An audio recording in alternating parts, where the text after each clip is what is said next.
The rain had been falling for hours, washing the neon glow of the city into blurred ribbons of light that streamed down the glass of Cale Varen's apartment. He sat in silence at his desk, eyes fixed on the shifting cascade of numbers that formed the central clock's live feed. Every citizen trusted those numbers. Every hour, every minute, every second was dictated by them. But Cale had seen something no one else seemed to notice. A gap. A thin sliver of missing time. It was always the same. Just before midnight, the clock would stutter. 1 second would be there and then, nothing. No transition, no tick. The counter simply jumped from 23 hours 59 minutes and 59 seconds to midnight. No one cared. But Cale remembered the first time it happened. 10 years ago, when his younger brother Jorin had been with him on the roof, counting down to midnight. He had turned for an instant, and when he looked back, Jorin was gone. The city's police claimed he'd fallen, but there was no body, no trace. The cameras had caught nothing except static at that exact moment. Cale had been 19 then, a student of timecode engineering.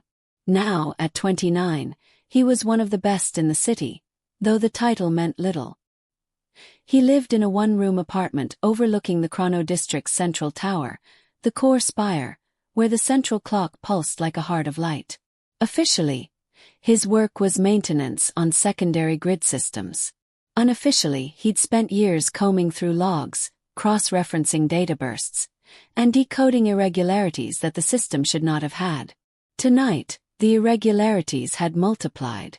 There were 3 missing seconds in the last week alone. He leaned forward, tracing the waveform with a fingertip on the holoscreen, his brow furrowing. They weren't just gone, they had been replaced by something. Static packets, encrypted beyond anything Cale had seen. A sharp knock at the door startled him. It was rare for anyone to visit unannounced. He opened it to find a tall, thin man with a coat that looked older than the city itself. His eyes were pale like frozen water, and his hands trembled slightly as he leaned on a polished black cane. "Cale Varen," the man said, voice low, careful. "Your obsession with the missing seconds will kill you if you keep digging without guidance." Cale stared at him. "Do I know you?" The man stepped inside uninvited, the scent of rain and machine oil clinging to him. Draven Soul. Clocksmith. Cale's stomach tightened. He had heard the name before. Rumors whispered in the maintenance crews about an old engineer who had designed part of the central clock before disappearing into the Undercity. "You worked on the spire," Cale said slowly. Draven's thin smile was without warmth. "I worked on more than the spire. I know what you've been watching." Cale glanced back at the feed, still pulsing on his screen. "Then tell me, why does time vanish?" Draven's eyes flickered to the display, then to Cale. "Because it must. The last byte before midnight is not just a second. It's a lock. Every day, the system takes it away to keep the city from remembering." "Remembering what?" Cale asked, his voice tight. Draven's smile faded. "People. Events. Choices. The byte holds fragments of existence that must not be released." "But you..." He paused, studying Cale as if weighing something. "You've already lost someone to it, haven't you?" Cale's throat tightened. "My brother." Draven nodded once, as if this confirmed something inevitable. "Then you understand why you can't stop. And why you shouldn't go alone." Cale crossed his arms. "You came here to warn me, or to recruit me?" "Both," Draven said. "If you want answers, you'll have to see the byte yourself. But to do that, you'll need to break into the core spire. And to do that, you'll need a map of the chronogrid." Cale's mind raced. The chronogrid was the city's deepest infrastructure, layers of machinery and code buried beneath its streets. Access was forbidden to all but a handful of engineers, and even they were only allowed in the outer sectors. "Why help me?" Cale asked. Draven looked toward the window, watching the city lights flicker in the rain. "Because once, long ago, the byte took someone from me too. And I'm tired of letting the clock decide who gets to exist." The weight of the moment pressed in, the quiet broken only by the rhythmic hum of the holoscreen. Kale turned to it again, watching as the seconds climbed toward midnight. The thought of standing still while another fragment of existence was stolen made his chest burn. What happens if the byte is opened? He asked finally. Draven's gaze hardened. Everything changes. But change comes with a cost. The seconds ticked closer to 23 hours 59 minutes and 58 seconds. Kale felt the room grow colder, the glow of the core spire outside pulsing brighter, as if aware of his intent. I want to see it, Kale said. Draven's lips curved into something between a grin and a grimace. Then be ready. Midnight waits for no one. Kale didn't blink as the clock hit 23 hours 59 minutes and 59 seconds, and in the space where the next tick should have been, the screen shivered with static. When the numbers jumped to midnight, he swore he could hear something faint buried in the noise. Voice. It was enough to seal his decision. Whatever the last byte was hiding, he would find it. And if his brother's voice was truly trapped in that stolen second, he would bring him back, no matter the cost. Kale followed Draven through the rain-slick alleys of the Chrono District, each step taking them deeper into streets that the average citizen never walked. The neon signs faded to dim, flickering strips, and the hum of the upper city gave way to a deeper mechanical thrum that seemed to come from the ground itself. Here, under the shadow of the core spire, the walls sweated moisture, and the air carried the metallic tang of old circuits. Draven moved with surprising speed for a man who looked carved from brittle bone. His cane clicked in an unbroken rhythm, as though keeping time with some hidden metronome. Stay close, he murmured without looking back. The Undercity doesn't like strangers. They turned a corner, and Kale caught sight of the gate. It was less a door than a jagged scar in the brickwork, sealed by layers of rusted plating. Embedded in its center was a square panel etched with glyphs Kale recognized instantly. Pre-integration code, the kind no one had used in decades. Draven crouched, his thin fingers brushing the symbols. This was my access point once. The city shut it down when I left, but they never erased the code entirely. Kale's curiosity flared. You mean you still have a key? Draven's pale eyes glinted. A key of sorts. He withdrew a small silver shard from his coat, its surface engraved with patterns so fine they seemed to shift in the dim light. Sliding it into a hidden slot, he tapped a sequence against the panel. The gate hissed, gears grinding as the metal parted just enough for a man to slip through. Inside, the world shifted again. The narrow passage opened into a cavernous chamber lit only by the dull orange glow of maintenance lamps. Machinery lined the walls, tall, skeletal structures of copper piping and black steel, humming with restrained energy. Kale's gaze roamed upward, where conduits as thick as his torso vanished into darkness. This is the chronogrid, he asked. One vein of it, Draven replied. The city's heart doesn't beat in one place. It pulses through thousands. But here is where you can hear it best. As if on cue, a low vibration rolled through the floor, rattling bolts in their housings. Kale felt it travel up his legs and into his chest, as though the city itself was breathing. A shadow moved on the far side of the chamber, and Kale froze. From the gloom stepped another man, broad-shouldered and dressed in a patchwork of scavenged armor. His right arm gleamed with polished chrome from elbow to fingertip. This him? The man asked Draven, his voice rough. This is Kale, Draven confirmed. Kale, meet Rin Corveth, former gridwalker. Without him, you'd be fried before you got within 20 meters of the core spire's inner shell. Rin's mechanical hand flexed. The faint whir of servos audible. You've got guts, looking for the last byte. Or maybe you're just stupid. Kale held his gaze. I've got a reason. That's what they all say, Rin muttered, but there was no malice in it. Only something that sounded like weary recognition.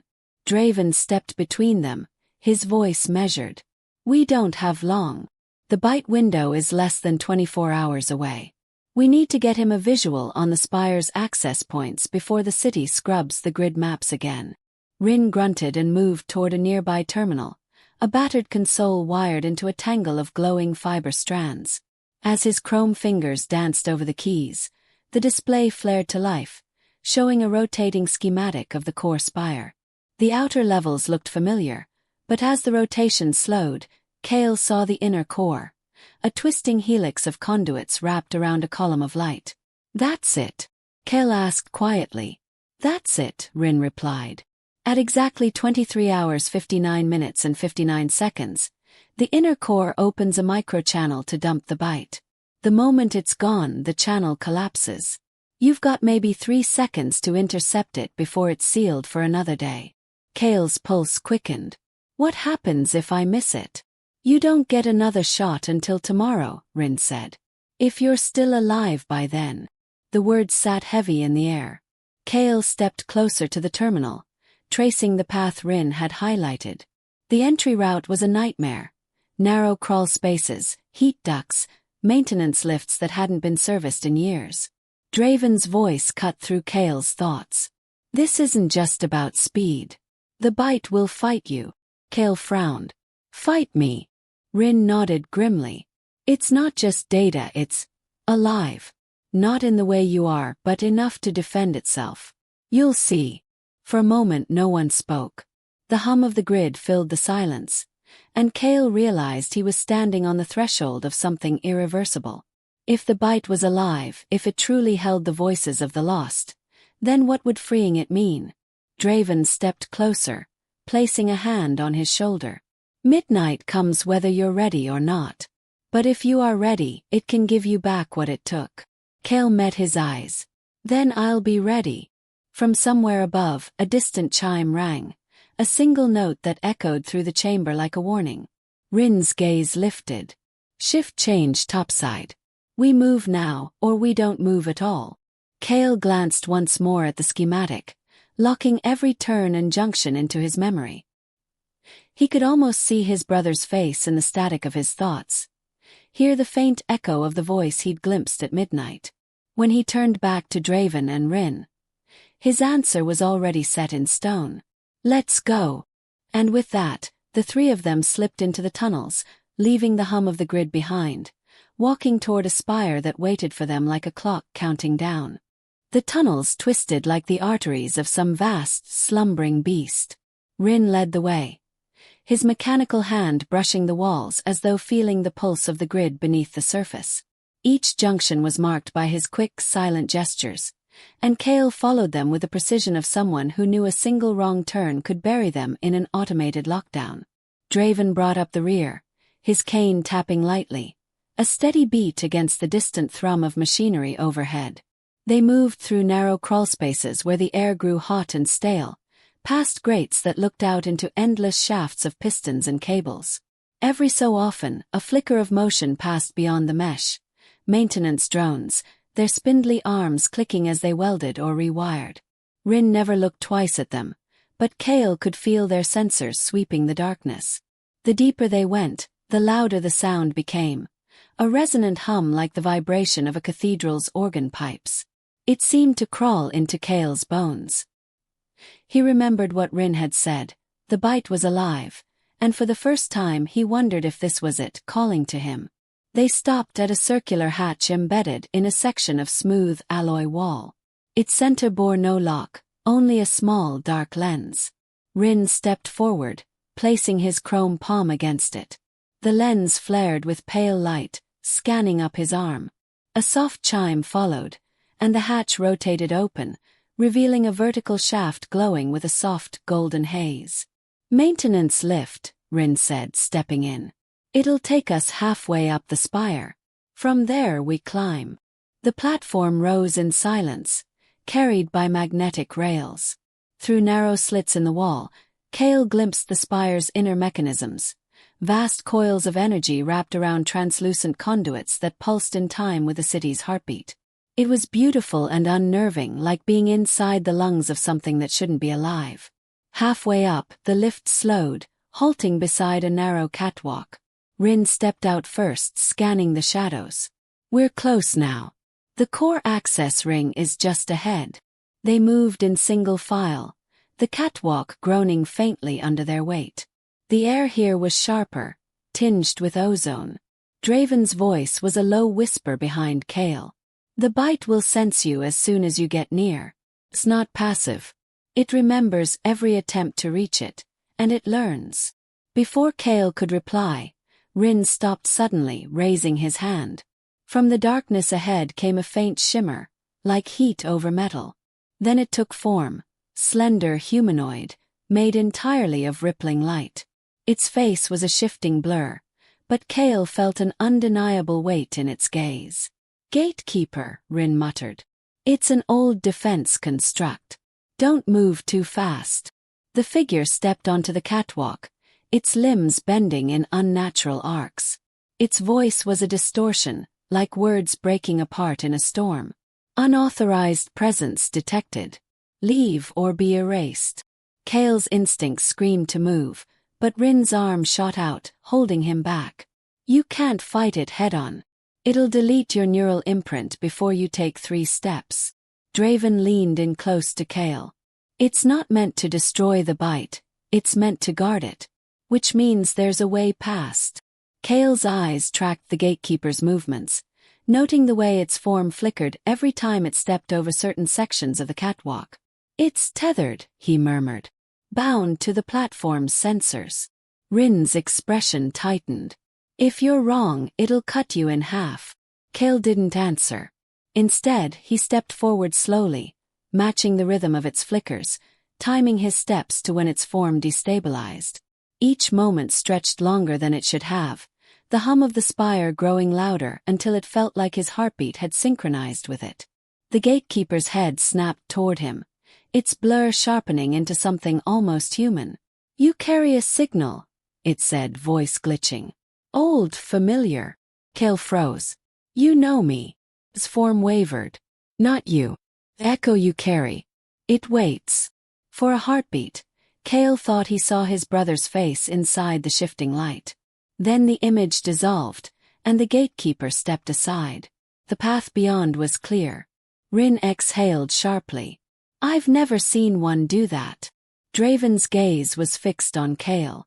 It knows what you seek. That changes things. They crossed the remaining distance quickly, stepping into a wide, circular chamber. At its center rose the core access ring, a massive construct of black steel and glowing circuitry, encircling a column of pure, cascading light. The byte was in there somewhere, waiting for the channel to open. Rin approached a control panel, his chrome fingers flying over the keys. We've got 6 hours until midnight. I can get you into position when the channel opens, but once it does, you're on your own. Kale stared into the light, feeling its pull. Somewhere inside that torrent was the answer he'd been chasing for years, the voice he'd heard, the presence that had haunted him. Draven's voice cut the moment in half. We can still walk away, Kale. Once you're in there, the byte will test you. Fail, and it won't just let you go.